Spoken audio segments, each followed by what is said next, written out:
ప్రార్థన చేసుకుందాం. ప్రార్థన. మమ్ములను అతి మిక్కిలిగా ప్రేమించిన మా ప్రియ పరలోకపు తండ్రి, మీ శ్రేష్టమైన ఘనమైన ఉన్నతమైన నామానికి స్తుతులు చెల్లిస్తూ ఉన్నాం. ఇంతవరకు మీ సన్నిధానములో మమ్ములను మా కుటుంబాలను కాచి కాపాడి మరలా తిరిగి ఈ ఆదివారం రోజున మీ సన్నిధానములో కూడి నిన్ను స్తుతించటానికి, నిన్ను ఘనపరచటానికి మీరు అనుగ్రహించిన అవకాశాన్ని బట్టి మీకు వందనాలు చెల్లిస్తున్నాం. నీ వాక్యము దగ్గరకు వచ్చాము తండ్రి.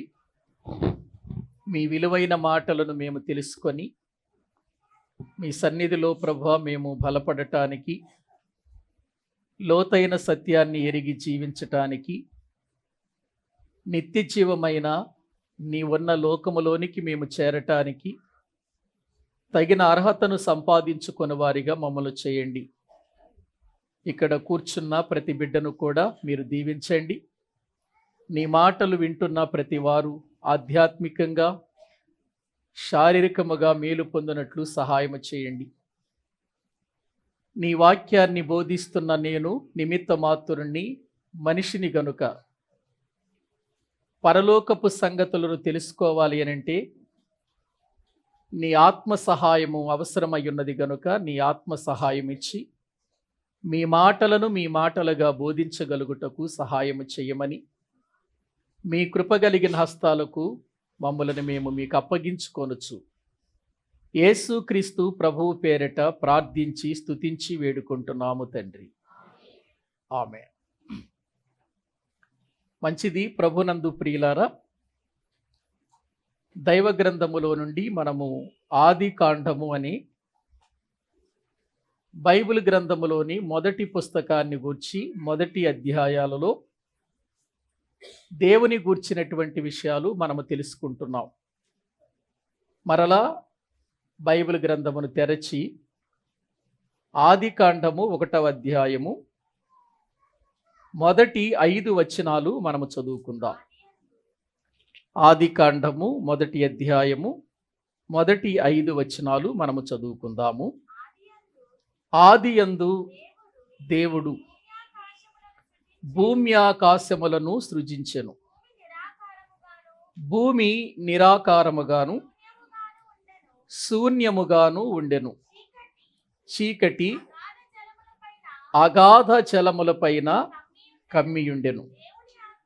దేవుని ఆత్మ జలములపైన అల్లాడుచుండెను.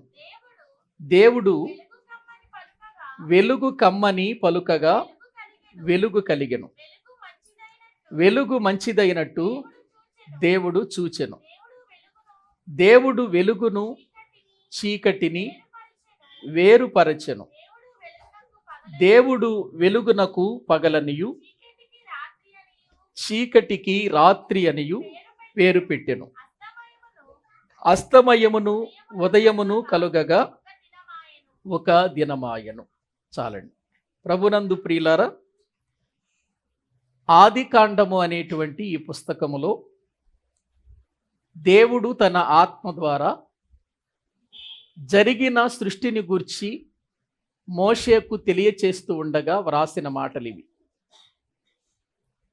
దేవుడు అనగానే ఆయన గూర్చి మనం చెప్పుకోవటానికి ఎన్నో విషయాలు ఉన్నాయి, కానీ ఆయన ఉనికిని గూర్చి కానీ ఆయన ఉన్నతమైన స్థానాన్ని గూర్చి కానీ చెప్పుకోవాలి అని అంటే అది మానవ జ్ఞానానికి అందనంత ఎత్తులో ఉన్నది అనే విషయాన్ని మనము గుర్తించాలి. దేవుడు అనగానే మనం అనుకునేంత చిన్నవాడు కాదు. ఈ లోకములో గొప్పవాడు, గొప్పవారి కంటే గొప్పవాడు ఎవరైనా ఉన్నారంటే అది దేవుడే అని మనము తెలుసుకోవలసిన వారమై ఉంటున్నాం. ఆది కాండము 1వ అధ్యాయములోనే దేవుడు సృష్టి క్రమాన్ని, సృష్టిని చేసిన విధానాన్ని తెలియచేస్తున్నట్లుగా దేవుడు ఒక గొప్ప క్రియేటర్గా మనకు ఇక్కడ కనబడుతున్నాడు. మనము చదువుకున్నటువంటి వాక్య భాగం మనం గత 3 వారాల నుండి ధ్యానం చేస్తున్నాం.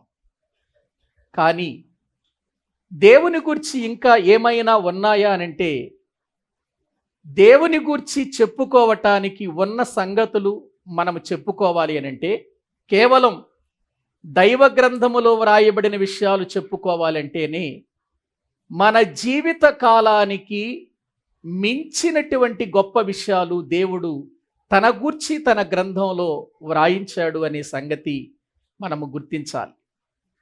ఇక దేవుణ్ణి గూర్చి తెలుసుకోవటమే ఇంత కష్టమైతే, దేవుడు చేసిన ఈ సృష్టిని తెలుసుకోవటం అనేది ఇంకెంత కష్టమో మనము తెలుసుకోవాలి. పోయిన వారములో చెప్పాను, ఈ విశ్వములో సైంటిస్టులు అనబడుతున్నటువంటి వారు 1800 కోట్ల సంవత్సరాలుగా ప్రయాసపడి ఖర్చు పెట్టి వారు కనుగొన్నది ఎంతైనా ఉంది అనంటే అది కేవలము ఒక 5% మాత్రమే, 5% మాత్రమే తెలుసుకున్నారని, ఇంకా తెలుసుకోవలసింది దేవుడు చేసిన ఈ విశ్వంలో 95% ఉంది అనే విషయాన్ని నేను మీకు జ్ఞాపకం చేశాను. 5% గురించి తెలుసుకోవటానికే 1800 కోట్ల సంవత్సరాలు పడితే, అంటే ఈ భూమి పుట్టి 1800 కోట్ల సంవత్సరాలు అవుతుందని సైంటిస్టులే చెబుతున్నారు. దేవుడు చేసిన ఈ విశ్వంలో వీటిని కనుగొనటానికే 1800 కోట్ల సంవత్సరాలు వారు పరిశీలన చేసి 5% మాత్రమే కనుగొంటే, 95% కనుగొనాలి అనంటే ఈ లోకములో తరతరాలు గతించిపోయినా కూడా తరగని జ్ఞానం దేవుడు ఉంచాడు అనే విషయాన్ని మనము తెలుసుకోవాలి. ఈ మొదటి అధ్యాయము మొదటి వచనమే ప్రపంచానికి అర్థం కాలేదని ఒక గొప్ప దైవజనుడు చెప్పాడు. మొదటి అధ్యాయములో ఉన్న మొదటి వచనం ఒక్కసారి మనము చూస్తే, ఆదియందు దేవుడు భూమి ఆకాశములను సృజించెను. ప్రియులారా, భూమి ఆకాశములను సృజించెను అనే ఈ వచనంలో 5 ప్రాముఖ్యమైన విషయాలు దాచబడి ఉన్నాయి. ఒకటి కాలము, రెండవది శక్తి, మూడవది పదార్థం, నాలుగవది ప్రియులారా విశ్వం, ఐదవది పని. ఈ 5 విషయాలు ఈ యొక్క మొదటి వచనములోనే దాచబడి ఉన్నాయి. ఆదియందు అనే మాట ప్రారంభమైంది అంటే దేవుడు అనాది కాలములో ఉన్నవాడు అనే విషయం మనకు అర్థమవుతుంది. ఆదియందు అనగానే దేవుడు మొదటి దినము లేక మొదటి సమయములో ఆయన పని ప్రారంభించినటువంటి టైం అది. ఆదియందు కాలం. ప్రియులారా, కాలమును గురించి మానవులు తెలుసుకోవాలి అని అనుకుంటే అది ఎవరికీ తెలియనటువంటిది. ఎందుకంటే కాలమును గురించి తెలుసుకోవటానికి ఈ రోజున మన మధ్యలో క్యాలెండర్స్ వచ్చాయి. మనము ప్రియులారా ఈ భూమి మీద జీవిస్తున్నప్పుడు అవి సూచనలు, కాలములు, సమయాలు మనకు తెలియచేస్తున్నాయి. అసలు కాలాన్నే ప్రియులారా నిర్మించిన వాడు, కాలాన్నే చేసిన వాడి గురించి మనము ఆలోచించాలి అని అంటే బైబిల్ గ్రంథంలో ఒక మాట మనము చూద్దామండి. అపోస్తుల కార్యముల గ్రంథం వాక్యాన్ని మనము చూడగలిగితే 1వ అధ్యాయము దేవుని వాక్యములో మనము చూస్తే ప్రియులారా, 7వ వచనాన్ని మనము చదువుకుందాం. 7వ వచనం, కాలములను సమయములను తండ్రి తన స్వాధీనమందుంచుకొని ఉన్నాడు, వాటిని తెలిసికొనుట మీ పని కాదు అన్నాడు. కాలాలు ఎవరి స్వాధీనములో ఉన్నాయి? సమయాలు ఎవరి స్వాధీనములో ఉన్నాయి? తండ్రి స్వాధీనములో ఉన్నాయి. అంటే పరలోకమందున్న దేవుని స్వాధీనములో ఉన్నాయి. ఇవి తెలిసి కొనుట ఎవరి పని కాదన్నాడు? మనుషుల పని కాదు అని అన్నాడు. ఒకవేళ మనుషులు ఈ కాలాన్ని గురించి తెలుసుకోవాలి అని అనుకుంటే మనిషి ఎంత కాలము తన జీవితాన్ని ప్రయోగించిన దేవుని యొక్క కాలము మనిషికి అర్థం కాదు అనే విషయం మనకిక్కడ తేటగా అర్థమైపోతుంది. దేవుడు తెలుసుకోవద్దు అన్న తర్వాత మనం మౌనంగా ఉండటమే మంచిది. తెలుసుకోవటానికి ప్రయత్నం చేసామనుకోండి, ఏమైపోతాం? ఫెయిల్ అయిపోతాం మనం. ప్రియులారా, మనము ఏమాత్రము కూడా విజయాన్ని సాధించలేం. ఎందుకంటే దేవుడు తన స్వాధీనమందుంచుకొని సమస్తాన్ని నడిపిస్తున్నాడు. కాబట్టి కాలము అనేది ఒక్క దేవునికి మాత్రమే తెలుసు అనే విషయాన్ని మనము తెలుసుకోవాలి. మనకెందుకు తెలియదండి కాలం అని అంటే, మనము ప్రియులారా క్యాలెండర్ బట్టో సంవత్సరానికి 365 రోజులను బట్టో మనము చెప్పగలము, కానీ కాలము అంటే ఆ విధానము కాదు. కాలము యొక్క ఉనికి, కాలము యొక్క శక్తి, కాలము యొక్క ఉన్నతమైనటువంటి ఆ యొక్క స్థానం అనేటువంటిది దేవుని యొద్ద నుండి ప్రారంభమైంది. దేవునికే తెలుసు. అది చరిత్రలో ఇంకా ఎవరికి కూడా తెలియదు అనే విషయాన్ని మనము గుర్తించాలి. ఎందుకంటే మనము పైన ఆకాశ నక్షత్రాలను చూస్తున్నాం, సూర్యచంద్రులను చూస్తూ ఉంటున్నాము. ఆకాశ నక్షత్రములలో ప్రియులారా, మరి ఆ నక్షత్రాల నుండి భూమి మీదకు వెలుగు చేరటానికి ఇప్పటికీ కూడా ఇంకా వెలుగు చేరలేదనే విషయాన్ని ప్రియులారా మరి లోకములో పండితులు, శాస్త్రవేత్తలు చెబుతూ ఉన్నారు.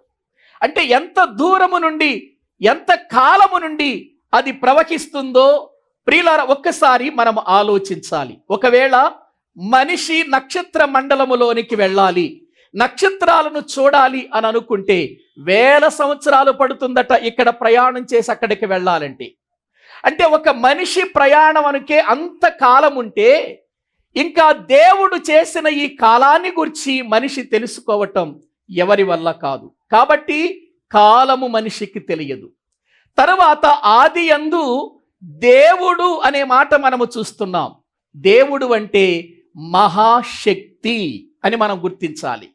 ప్రియులార, పోయిన వారములో మనం చెప్పుకున్నాం, ఆయన సర్వశక్తి మంతుడు అని. ఆయన శక్తి తెలియదు. ఈ యొక్క సృష్టిని చేసిన ఉన్నతమైన శక్తిని మనం ఆలోచిస్తే ఇంకా ఆయన ఎంత శక్తిమంతుడో మనకు తెలియదు. ప్రియులారా, నక్షత్రములో ఉన్న శక్తిని మీరు చూడండి, లేక సూర్యుల్లో ఉన్నటువంటి శక్తిని చూడండి, భూమి మీద ఉన్న శక్తిని చూడండి. ఈ శక్తినంతటిని కూడా మనం ఆలోచిస్తే వీటిలోనే ఇంత శక్తి పెట్టిన దేవుడు ఇంకెంత శక్తిమంతుడు ఎవరికి తెలియదు. అది తెలియకే ఈనాడు చాలా మంది చదువుకొని అసలు దేవుడే లేడు అనే పరిస్థితికి వచ్చేశారు. ఏం తెలియక? దేవుని శక్తి తెలియక. అది తెలుసుకోవటం అది ఎవరి వల్ల కాదు. ఆదియందు కాలం, దేవుడు శక్తి, భూమి పదార్థం అనే విషయాన్ని మనం తెలుసుకోవాలి. ఏమండి, దేవుడు ఈ భూమి మీద చేసిన పదార్థాలన్నిటినీ మనం ఆలోచించాలి. చెట్టులో ఉన్న పదార్థం ఏంటి? చెట్టు ఆకులో ఉన్న పదార్థం ఏంటి?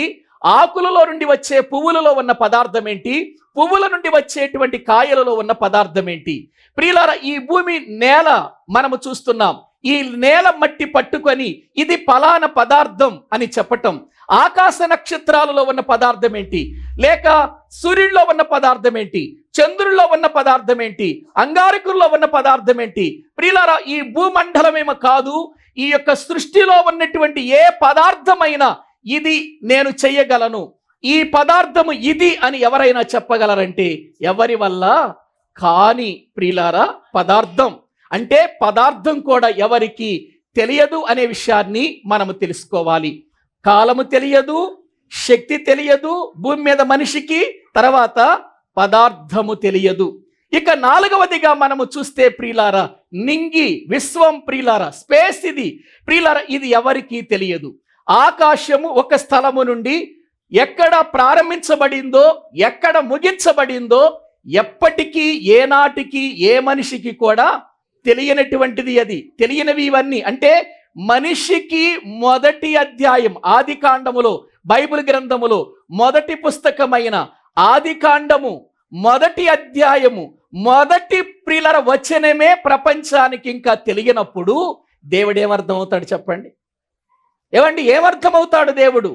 కాబట్టి మనము గుర్తించాలి, ఆయన కాలము తెలియదు, శక్తి తెలియదు, పదార్థము తెలియదు.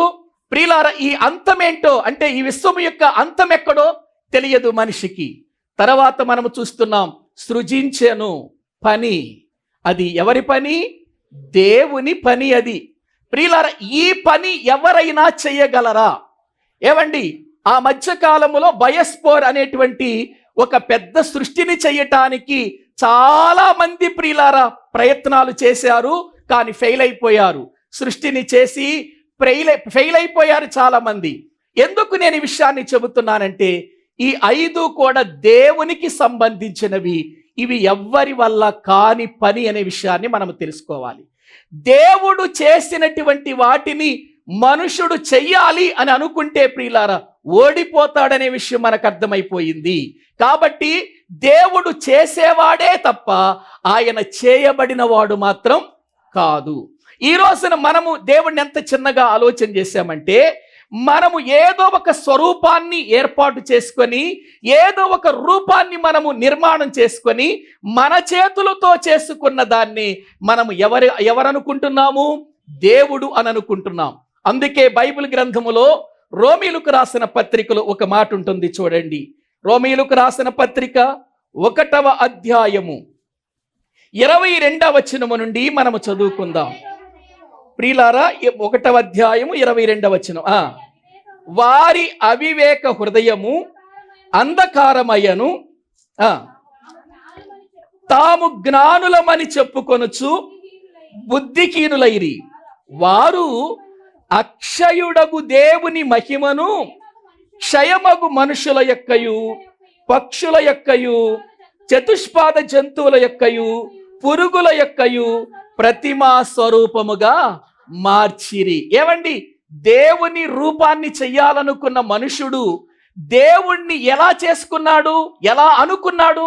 అక్కడ మనం చూస్తున్నాం, అక్షయుడగు దేవుని అని అన్నాడు. అక్షయుడు అనంటే క్షయము కానివాడు, ఎప్పటికీ ఉన్నవాడు, ఎన్నడూ ఉండేవాడు. ప్రియులారా, క్షయము కానివాడు, నిరంతరం ఉండేవాడు. క్షయము కాని దేవుణ్ణి మనుషులు ఎలా చేసుకున్నారు? ఏ రూపాల్లో చేసుకున్నారు? మనుషుల రూపములో చేసుకున్నారట. కొంతమంది మనుషుల రూపంలో చేసుకొని ఆ రూపానికి ప్రియులారా దేవుడు అనే పేరు పెట్టి ఇది దేవుడు అని అన్నారండి, ఇది దేవుడు అని అన్నారు. గ్రహించండి, ఇది ఎంత బుద్ధిహీనత. అందుకే అక్కడ వారు బుద్ధిహీనులైరి, వారి అంధకార హృదయము, వారి హృదయం ఏమైపోయింది? అవివేక హృదయము అంధకారం అయిపోయింది, చీకటి అయిపోయింది. చీకటిలో ఉన్న మానవుడు, జ్ఞానము తెలియని మానవుడు దేవునిని ఎలా ఆలోచించాడంటే, దేవుడు కూడా ఒక మనిషే అనుకున్నాడు. దేవుడు మనిషా? ఏమండి, మనిషి అనుకొని ఏం చేశాడట? మనుషుల రూపాన్ని చేసుకొని ఇది దేవుడు అనుకున్నాడట. అసలు నేను ఒక విషయాన్ని చెబుతాను, మనలను చేసిన వాడు దేవుడా? దేవుణ్ణి మనం చేయగలుగుతామా? మనము చేసిన వాడు దేవుడు అవుతాడు? ఆలోచించండి. ఏమండి, మనల్ని చేసిన వాడు దేవుడు అవ్వాలి. ఎందుకో తెలుసండి?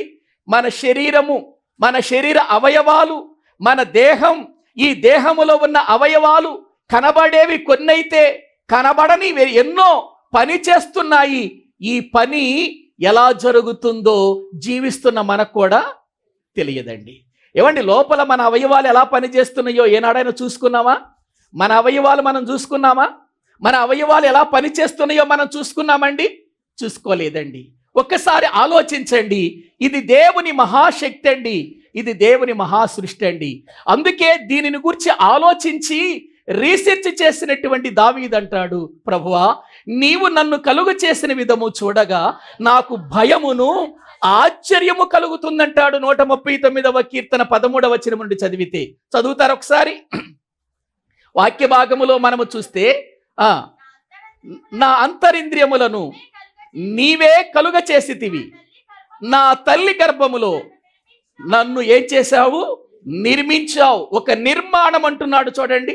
ఏమండి, తల్లి గర్భములో నన్ను నిర్మించావు. నిర్మాణము అనేటువంటి పేరు దేనికి వాడతామో తెలుసా? పెద్ద పెద్ద ప్రాజెక్టులకు వాడతాం. ఏమండి, పెద్ద పెద్ద ప్రియులారా మరి అపార్ట్మెంట్స్ కట్టేటప్పుడు వాడుతూ ఉంటాం, పెద్ద నిర్మాణం అనే మాట. ప్రియుల, ఇక్కడ మానవుడు కేవలం 5 అడుగులు 6 అడుగులు ఉన్నటువంటి వ్యక్తే గాని ఈ నిర్మాణము చరిత్రలో ప్రపంచములో ఎవ్వరూ చేయలేనిది ప్రియులారా. దీని గురించి మనం ప్రియులారా మానవుల్ని దేవుడు చేసినటువంటి ఆ సందర్భం వచ్చినప్పుడు చెప్పుకుందాం. అంటే దేవుడు ఇంత గొప్ప మానవుణ్ణి చేస్తే, ఇంత గొప్ప మానవుడు ఏం చేస్తున్నాడో తెలుసా?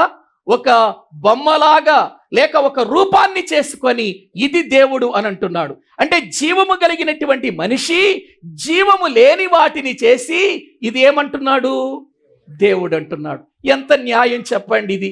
ఎంతవరకు మనం నమ్మాలండి? దేవుడేమో జీవము కలిగిన వారిగా మనల్ని చేశాడు, మనం ఎవరిని చేశాం? జీవము లేని వారిని చేశాం.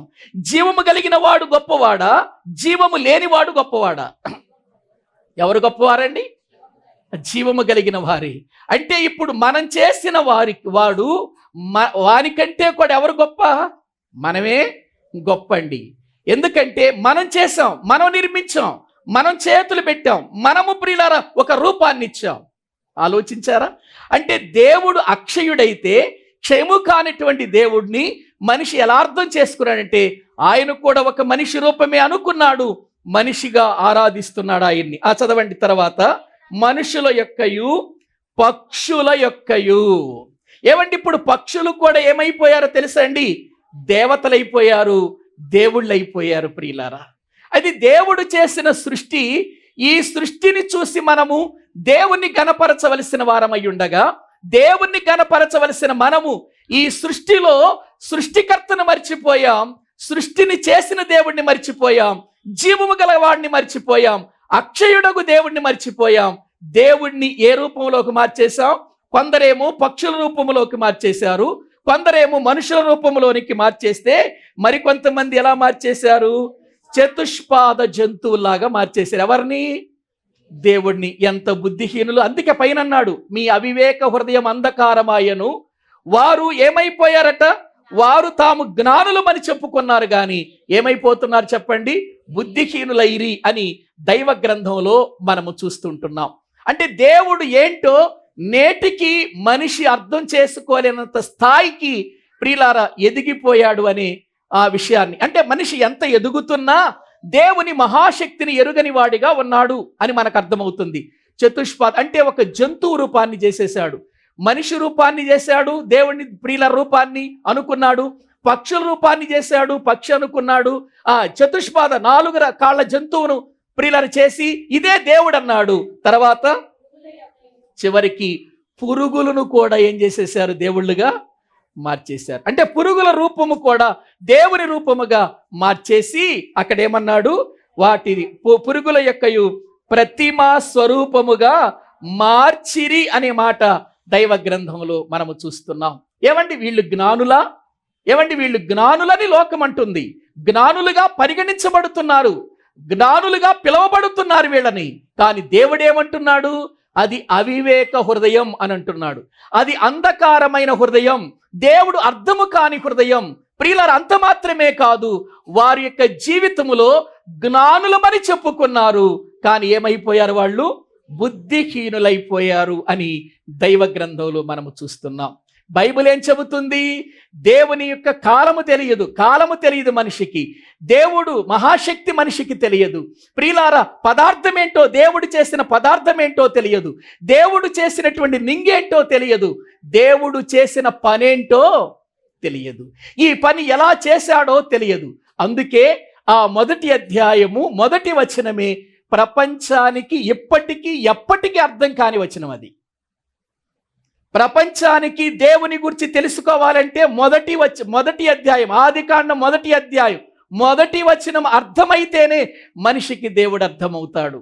ప్రియులారా, ఆలోచించండి, ఇంత విపులంగా దేవుడు తన గ్రంథంలో ఇది నా స్థానం, ఇది నా గొప్పతనం, ఇది నా స్థితి, ఇది నా స్థాయి ఇది అని దేవుడు చెబితే మనిషి ఆ స్థాయిని మరిచిపోయి తన స్థాయిని ఉపయోగించి తాను ఏదో రూపాన్ని చేసుకొని ఇదే దేవుడు అని అన్నారు.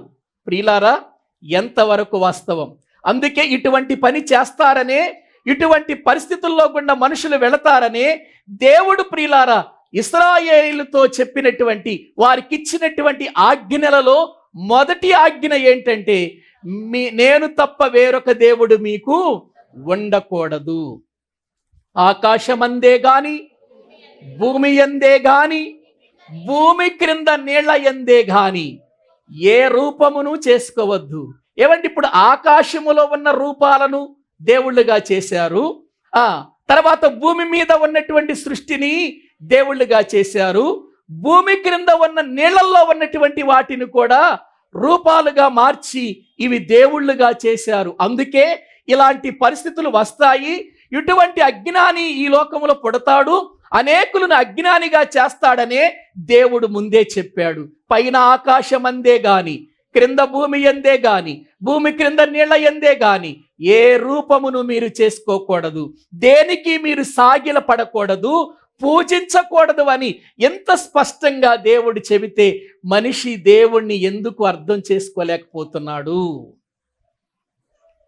దేవుడు ప్రియులారా తన గ్రంథంలో నన్ను అర్థం చేసుకోవటానికి కొన్ని రుజువులు ఇచ్చాను అన్నాడు. పోయిన వారములోనే చెప్పాను నేను. సృష్టించబడిన వస్తువులను ఆలోచించుట వలన తేటపరచబడుతుంది దేవుని శక్తి ఏంటో, దేవుడేంటో అనేటువంటి విషయం ప్రియులారా పోయిన వారములో చెప్పుకున్నాం. ఇప్పుడు దేవుడు ప్రియులారా కాలమేంటో, దేవుని శక్తి ఏంటో, దేవుని దేవుడు చేసిన పదార్థం ఏంటో, దేవుడు చేసిన ఈ యొక్క విశ్వం ఏంటో, దేవుడు చేసిన పనేంటో, ఎలా చేశాడో అర్థం కాలేదు మనిషికి.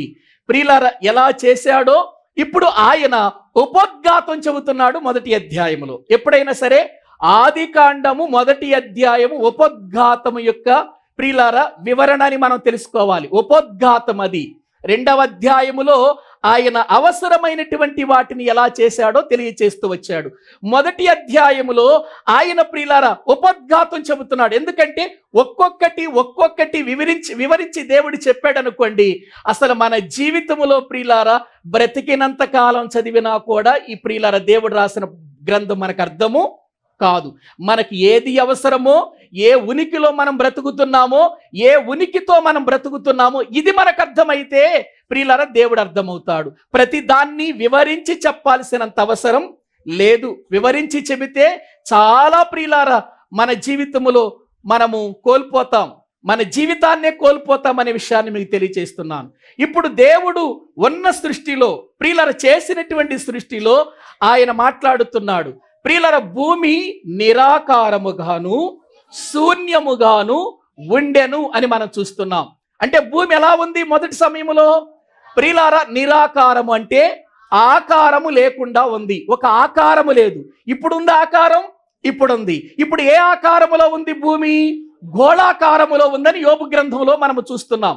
కానీ ఒకనాడు ఈ భూమి ఆకారము లేనిదిగా నిరాకారముగా ఉండెను, శూన్యముగా ఉండెను అన్నాడు. చూడండి ఏమండి, నిరాకారముగాను తర్వాత శూన్యము అంటే ఏమీ లేదు, ఏమీ లేదు, ఒట్టిదిగా ఉంది. ఇర్మియా గ్రంథంలో కూడా మాట రాస్తాడు. చూడండి ఇర్మియా గ్రంథము దేవుని వాక్య భాగములో 4వ అధ్యాయము 23వ వచనాన్ని మనము చదువుకుందాం. ఇర్మియా గ్రంథము 4వ అధ్యాయము 23వ వచనాన్ని మనము చదువుకుందాం. నేను భూమిని చూడగా అది నిరాకారముగాను శూన్యముగాను ఉండెను, ఆకాశము తట్టు చూడగా అచట వెలుగు లేకపోయెను. చూసారా ఏమండి, ఇక్కడ వాక్య భాగములో మనము చూస్తే ఇక్కడ ఇర్మియా గారు మాట్లాడుతూ ఏమంటున్నాడంటే నేను భూమిని చూచాను అంటే ఎక్కడ ఉన్న భూమిని చూస్తున్నాడు? ప్రియులారా ఎప్పుడో ఈ సృష్టి చేయబడకున్నటువంటి భూమిని చూస్తున్నాడండి. ఆ భూమి ఎలా కనబడుతుందట ఆయనకి? నిరాకారముగాను శూన్యముగాను. ఆదికాండం మొదటి అధ్యాయములో మొదటి వచనంలో ఏముంది? భూమి నిరాకారముగాను అంటే అక్కడ దాన్ని చూస్తున్నాడు, అంతకు ముందున్నటువంటి దాన్ని చూస్తున్నాడు. చూడండి ప్రియులారా శూన్యముగాను ఉండెను, ఆకాశము తట్టు చూడగా అక్కడ ఏమి లేదన్నాడు, వెలుగు లేదు. వెలుగు లేనప్పుడు ఏముంటుందండి? చీకటి ఉంటుంది. ఇది మీరు మనసులో పెట్టుకోండి. ఇప్పుడు రండి ఆదికాండము మొదటి అధ్యాయము ప్రియులారా 2వ వచనాన్ని మనము చదువుకుంటే భూమి ఎలా ఉందట? ఆకారము లేనిదిగా ఉన్నది, నిరాకారముగా ఉన్నది, శూన్యముగాను ఉండెను, చీకటి ప్రియులారా, చీకటి అగాధ జలముల పైన కమ్మియుండెను, దేవుని ఆత్మ జలముల పైన ఏమవుతుంది చెప్పండి? అల్లాడుతుంది. మీకు ఇమేజెస్ చూపించాలనుకున్నాను కానీ ప్రియులారా నేను వాటిని తీసుకురాలేదు. గమనించండి, ఇక్కడ దేవుని వాక్యాన్ని మనం చూస్తే భూమి నిరాకారముగా, అంటే ఆకారము లేనిదిగా ఉంది. దేవుడు ప్రియులారా చెయ్యక మునుపు పని ప్రారంభిస్తున్నాడు. ఇప్పుడు ఆది యందు పని ప్రారంభించే టైంలో ఎలాగుంది? నిరాకారముగా, ఆకారము లేనిదిగా ఉంది, శూన్యముగా ఉన్నది.